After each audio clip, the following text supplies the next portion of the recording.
lawan 01 dan 03 itu bukan 02, tapi adalah negara. Jadi ini yang menjadi persoalan sejak awal, sehingga menyebabkan lapangan ini menjadi tidak datar.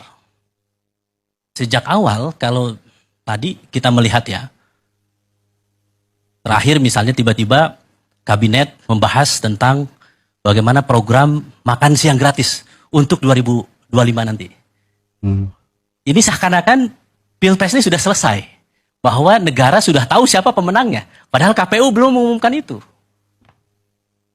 Dan kalau kita ambil ke belakang, ya, apa yang dilakukan, ya kita melihat ya, saya selalu mengatakan kenapa sih isu hak angket ini muncul sebelum KPU memutuskan. Maka ada 3 hal. Saya kira saya ingin mempertajam tadi yang disampaikan dan kemudian memberikan beberapa klarifikasi terhadap Bang Maman.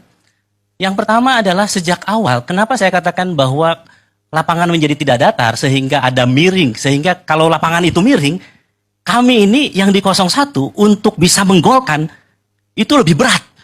Untuk bisa menggolkan 1-0 itu lebih berat dibandingkan, mohon maaf, misalnya 02 karena lapangannya lebih menguntungkan yang bersangkutan, karena di situ ada upaya negara untuk mengintervensi, untuk memberikan dukungan, maka mudah bola itu menggelinding dan bisa masuk ke 01 dan 03. Apa contohnya? Menurut saya intervensi negara di situ yang selalu Mas Ep katakan bahwa ini harus lawan Pak Jokowi. Tolong yang Anda maksud negara itu apa? Ya, saya akan jelaskan. Supaya konkret aja. Baik. Coba kalau negara termasuk Anda juga, Anda kan DPR. Oke. Baik. Jadi saya harus katakan bahwa ini ada intervensi dari kepala negara, kepala pemerintahan kita. Ya. Sejak awal misalnya saya katakan bagaimana MK bisa memutuskan satu keputusan yang kemudian menggolkan seorang anak presiden dan diberikan privilege secara khusus dengan merubah undang-undang. Dan kemudian MK-nya, kepala MK-nya diberhentikan oleh keputusan MK-MK. Dan setelah itu diperkuat oleh DKPP.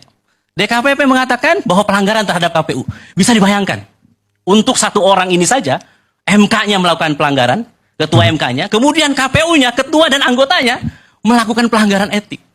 Jadi saya katakan intervensi ini terlalu terang benderang. Karena bukan orang sembarangan yang menjadi calon ini. Maka saya katakan sejak awal, pertama adalah bagaimana politisasi hukum, ketika kita melawan kepala negara, kepala pemerintahan, maka tidak hanya itu saja. Maka saya katakan, coba kita lihat bagaimana suara itu didapatkan, kita entah siapa yang menang, tetapi kita melihat bansos yang sangat luar biasa menjelang pemilu. Saya akan jawab. Ada yang mengatakan bahwa ini adalah El Nino. Saya pelajari ini El Nino. El Nino itu kalau dibandingkan dengan 2023, 2024 saat ini, maka harus saya katakan lebih panjang, lebih panas kondisinya ketika 2015 lalu. El Nino itu. Tapi saya harus katakan Bang Maman bahwa bansosnya tidak sebesar saat ini. Jadi saya terlalu mengatakan bahwa ini normal atau tidak. Ketika mohon maaf teman-teman 02, negara selalu mengatakan ini karena El Nino dan sebagainya. Maka saya membandingkan data, saya tanya teman di BMKG. Saya tanya teman di Badan Anggaran, apakah ini wajar atau tidak? Sehingga saya terakhir ini mendapatkan satu data yang menarik. Yaitu survei LSI. Tanggal 19 sampai 21 Februari. 69% penerima bansos mencoblos Prabowo Gibran. Nyaris 70%. Jadi, Kenapa saya kira? Kenapa saya kira? Bang Maman, saya harus katakan. Kantong biru bansos Jakarta itu warnanya biru. Sama dengan kaosnya Prabowo Gibran, warnanya biru juga. Dan saya menemukan data dan fakta, dan ini sudah ada di Timnas 01, bahwa pembagian bansos juga, ada kaosnya juga, ada stikernya juga. Dan yang membagikan adalah aparat. Saya sebetulnya agak kaget yang disampaikan oleh Bang Deddy. Loh, kita nggak pernah ngobrol sebelumnya, tapi apa yang disampaikan oleh Bang Deddy, kok ada kesamaan dengan di dapil saya? Di Jabar 7. Pengarahan aparat, kemudian mobilisasi, dan penggunaan dana bansos untuk kepentingan salah satu calon. Jadi saya katakan, ini wajar kalau surveinya bisa seperti ini. Bukan karena tiba-tiba orang memilih, oh ini karena mungkin program bansos yang menggelontor, kemudian kami menentang bansos, kemudian yang menerima bansos simpati dengan 02. Enggak, karena memang ada by design. Yang kita lihat, yang kita duga, yang itu dilakukan. Itu sebagian ada amplopnya juga tuh, bukan cuma... Betul, saya kaget juga 300.000 kok. Loh, nilainya kok sama dengan di dapil saya? Terus cara-caranya memanggil aparat juga kenapa sama?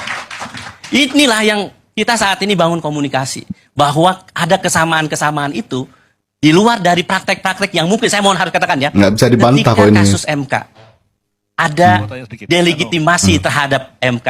Kemudian Bawaslu juga Sebelum MK demikian. tadi ya, penyaluran bansos itu melalui kementerian apa?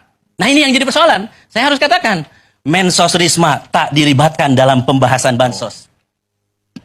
Itu Prof. Yusril, saya sudah menyiapkan jawaban-jawaban dari 02. Karena saya diskusi tentang ini itu sudah panjang.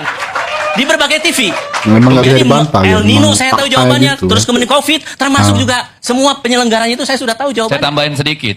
Itu juga kita harus pertanyakan karena menurut data yang ada di Mensos, itu kalau saya tidak salah 18 sampai 20 juta penerima. Tapi yang sekarang itu penerima hampir 50 juta orang. Nah persoalannya, ketika tadi persoalannya tidak melibatkan Kementerian Sosial, datanya tidak digunakan, lalu datanya siapa? Ini juga yang terjadi apa? Orang yang kaya raya, barusan saya sebelum datang ke sini, saya telepon kawan saya. Benar nggak yang menerima orang kaya raya juga? Banyak juga orang yang mampu menerima bansos ini. Pertanyaannya, bansos ini apakah memang untuk menyelesaikan persoalan El Nino atau ini menjadi bagian APK atau bagian dari stiker atau alat kampanye ditambah dengan bansos negara ini? Ini saya ingin katakan apa yang saya sampaikan di berbagai forum tentu tidak punya makna apa-apa kecuali apa? Rakyat menghendaki ada forum terbuka yang lebih transparan untuk membuka ini dengan cara